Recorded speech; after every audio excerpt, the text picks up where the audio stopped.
Okay, marriage is held to a high standard because it provides a great stability in society, provides a conducive environment for the raising and education of children, promotes the well-being of the spouses, right? Providing stability, mutual support.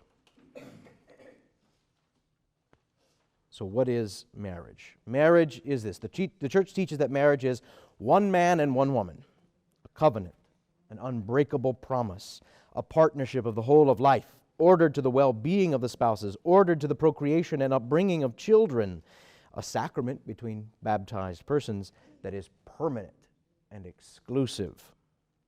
Now, I'd like to talk about these last couple of things. This is part of the natural law. So oftentimes people say, well, you know, who really goes into marriage thinking it's permanent? Well, who doesn't go into marriage? Or who, you know, thinking that it's permanent and exclusive? Why if you were to exchange the vows that you made at your marriage with vows such as this, I marry you until such time as I don't like you anymore, will you still say yes? I promise to be true to you until I find a younger version. Would you say, yeah, let's do that? We have a natural inclination to understand marriage as permanent and exclusive, right? That's what marriage is.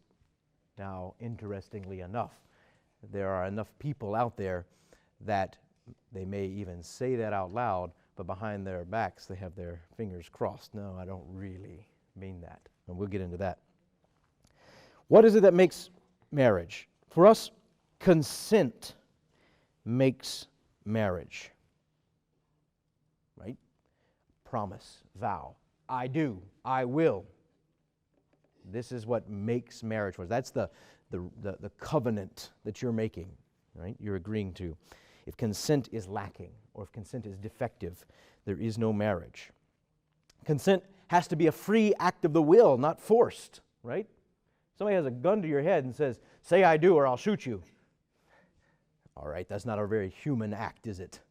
That was forced, right? It has to be a man and a woman that make an irrevocable covenant when you consent, that you mutually give and accept one another, a partnership that is unconditional in love and acceptance.